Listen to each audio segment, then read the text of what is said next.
இந்த video skip பண்ணாம பாருங்க. அப்பதான் நான் என்ன விஷயம் சொல்றேன்னு உங்களுக்கு புரிய வரும்.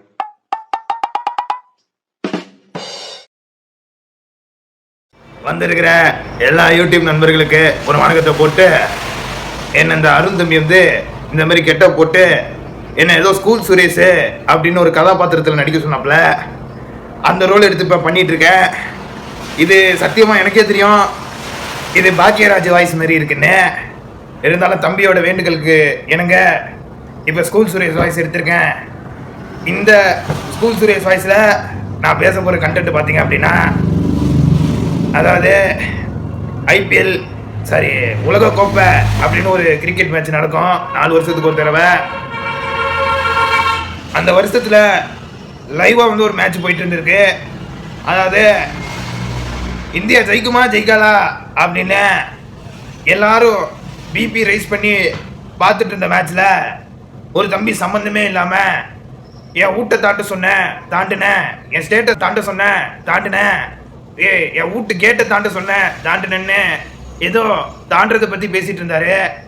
ஒப்பம் அவனை 250 ரன்னு கூட தாண்ட முடியாமல் 241 எல்லாரையும் சுருட்டி எடுத்தானுவோ, அப்படியே பெரட்டி எடுத்தானோ ஆஸ்திரேலியா போயிடுவோ. இந்த கடுப்பில் திரும்பியும் அது ஒரு ஆடு மாதிரி போட்டுட்டு இருந்தானுவோ. அது என்ன படம் அப்படின்னு பார்த்தீங்கன்னா ஸ்கந்தா அப்படிங்கிறானுவோ. அதில் எஸ் எடுத்தா கந்தான்னு வருது.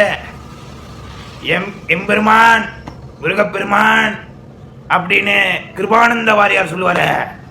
அந்த கடவுளுடைய பேர் வர்றதுனால இது ஒரு தெய்வ படம் நடிச்சு பார்த்துக்கிட்டேன் டிஸ்னி பிளஸ் ஹாட்ஸ்டாரில்.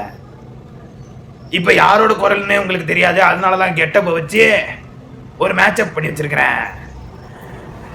அதாவது இந்த ஸ்கந்தா படத்தை பற்றி சொல்லணும் அப்படின்னா, என் தானே தலைமை எஸ்டிஆரின் மாநாடு கப்பமான எல்லாரையும் வழிவிடு அப்படின்னு சொல்கிற மாதிரி இந்த படத்தில் ராம் பொத்தினேனி அப்படின்னு சொல்கிறாங்க.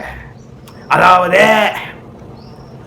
இந்த மாதிரி த்ரோட்டாக பேசுறதுங்கிறது எனக்கு வரல, இருந்தாலும் நான் கஷ்டப்பட்டு பேசிகிட்டு இருக்கேன். இது வாய்ஸ் பாக்கியராஜ் மாதிரி இருக்கு அப்படின்னு நீங்கள் நினைக்கலாம். உண்மையாக சொல்ல போனால் இது பாக்கியராஜ் வாய்ஸ் மாதிரி தான் இருக்கும். அதாவது சந்தோஷம் என்னன்னா அப்படி பேசினாதான் பாக்கியராஜ்.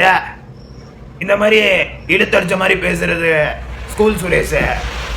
பார்த்தீங்களா? கோல் இல்லை ஸ்கூல்.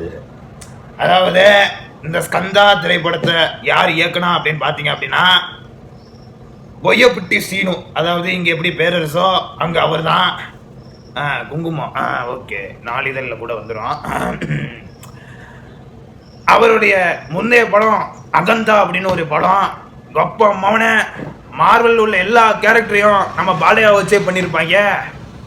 இங்கே எப்படி வாரிசில் தமன் மியூசிக் போட்டாரோ, இங்கே எப்படி அனிருத்தோ, இங்கே எப்படி அனிருத்துனாலே ஒரு ஃபயரோ, அது மாதிரி தமன்கிறவர் தான் அங்கே ஃபயரு. கப்பா மௌன பீட்டு வேற லெவலு. அப்படியே காதெல்லாம் கிளியுது. ஹெட்ஃபோன்ஸை போட்டால் காதில் உள்ள ட்ரம்ஸ் எல்லாம் ஆட்டம் கண்டுடுது. இந்த படம் ஆரம்பித்ததும் தெரில, போனதும் தெரில. படம் பாட்டு போயிட்டே இருக்கு. 2 சிஎம்க்கு நடுவில் நடக்கிற கதை தான் இந்த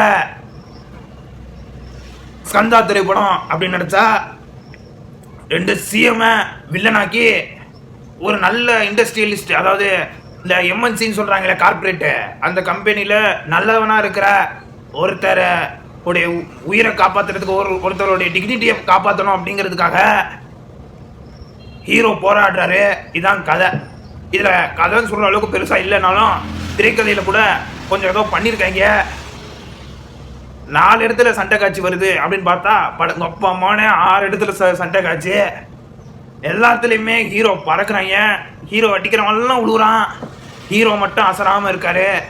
ஹீரோ மேலே கத்தி பட மாட்டேங்குது, துப்பாக்கி பட மாட்டேங்குது. ஆனால் ஹீரோ அடிக்கிற அடியில் எல்லாம் ஒப்பமான செதறி ஓடுறானுங்க. அதுக்கப்புறம் பார்த்தீங்கன்னா இந்த படத்தில் 3 ஹீரோயினு. ஒரு ஹீரோயினி ஒரு ஸ்டேட்டோட சிஎம்மு, இன்னொரு ஹீரோயினி இன்னொரு ஸ்டேட் சிஎம்மு. அதாவது 2 டாக்டர்ஸ் பொண்ணுன்னு சொல்லுவாங்கள்ல, அதாவது ஒரு பொண்ணு ஒரு சிஎம்மோட பொண்ணு, இன்னொரு பொண்ணு இன்னொரு சிஎம்மோட பொண்ணு, இந்த 2 பொண்ணையும் கடத்திட்டு வந்து ஹீரோ என்ன டிமாண்ட் வைக்கிறாரு அப்படிங்கிறது தான் கதை. கதை அப்படின்னாலும் படம் நேர்கோட்டில் போதா அப்படின்னா நிறைய இடத்துல உணர்வுபூர்வமான வசனங்கள், உணர்வுபூர்வமான காட்சிகள், அதுக்கப்புறம் காலை சென்டிமெண்ட்டு, மாலை சென்டிமெண்ட்டு, இரவு சென்டிமெண்ட்டுன்னு எல்லா சென்டிமெண்ட்டும் வச்சு அப்பா அம்மாவனே நம்ம தலையில் வச்சிருக்கானுவா. டிஸ்னி ப்ளஸ் ஹாட்ஸ்டாரில் இந்த படம் 4 மொழியில் வந்து இருக்குது. அதாவது ஒரு படத்தை ஒரு இதை தொட்டிங்கன்னா அதில் 4 லாங்குவேஜஸில் இந்த படம் ஆடியோ இருக்குது. படத்தை பாருங்கள். டிஸ்னி ப்ளஸ் ஹாட்ஸ்டாரை சப்ஸ்கிரைப் பண்ணிவிட்டு இந்த படத்தை பாருங்கள். வாழ்க்கையில் உள்ள எல்லா ஸ்ட்ரெஸ்ஸும் போவோம். ஏன்னா இப்படி ஒரு படத்தை எடுத்துகிட்டு இவனுங்களே உயிரோடு இருக்கும்போது நம்ம மட்டும் இப்படி இருக்கோம் அப்படி இருக்கோம் அப்படின்னு நினச்சி எதையும் ஃபீல் பண்ண வேண்டிய கட்டாயத்துக்குள்ளே நம்ம இருக்க மாட்டோம்னு சொல்லிட்டு இந்த வீடியோவை முடிச்சுக்கிறேன்.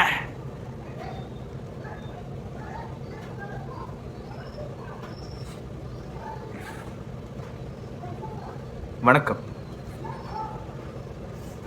இந்த படம் ஆக்சுவலாக வந்து ஸ்கந்தா அப்படிங்கிற ஒரு திரைப்படம். கொஞ்சம் இருங்க.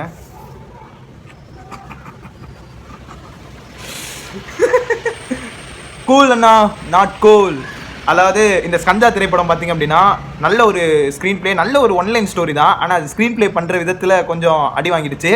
பாக்ஸ் ஆஃபீஸில் பார்த்தீங்கன்னா 59 கோடி தான் கலெக்ஷன் ஆகிருக்கு. ஆக்சுவலாக படத்தோட பட்ஜெட் பார்த்தீங்கன்னா 95 கோடி. ஆனால் பாக்ஸ் ஆஃபீஸ்லேயும் சரி, விமர்சன ரீதியாகவும் சரி, இது பயங்கர ட்ரோல் மெட்டீரியலாக மாறின ஒரு திரைப்படம்.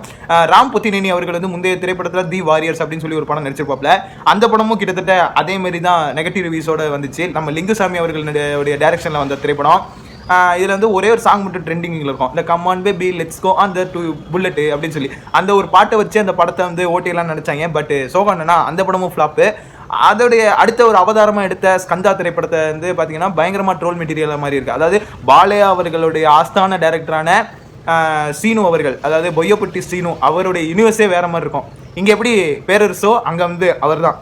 அதாவது ஹீரோனாலே ஆளினால் அழகராசாவாக இருப்பார். போலீஸாக இருந்தாலும் அடிப்பார், மிலிட்ரியாக இருந்தாலும் அடிப்பார், டெரரிஸ்டாக இருந்தாலும் அடிப்பார், கேங்ஸ்டராக இருந்தாலும் அடிப்பார்.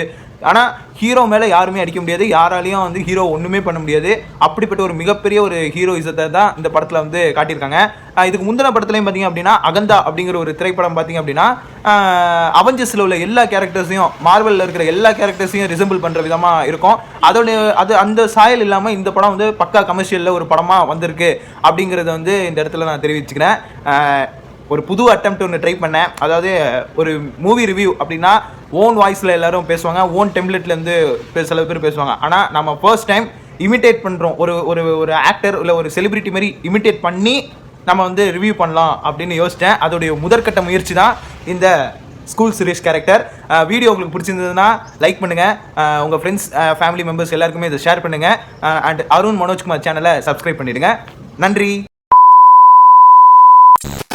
இறுதியா ஒன்று சொல்லிக்கிறேன். வெந்து தனித்தது காடு. அப்பா மவனே ஸ்கந்தாக்கு வணக்கத்தை போடு. வணக்கம், நன்றி. அதாவது நன்றியை தெரிவிச்சுட்டு இந்த வீடியோவை முடிச்சுக்கிறேன். வணக்கம்.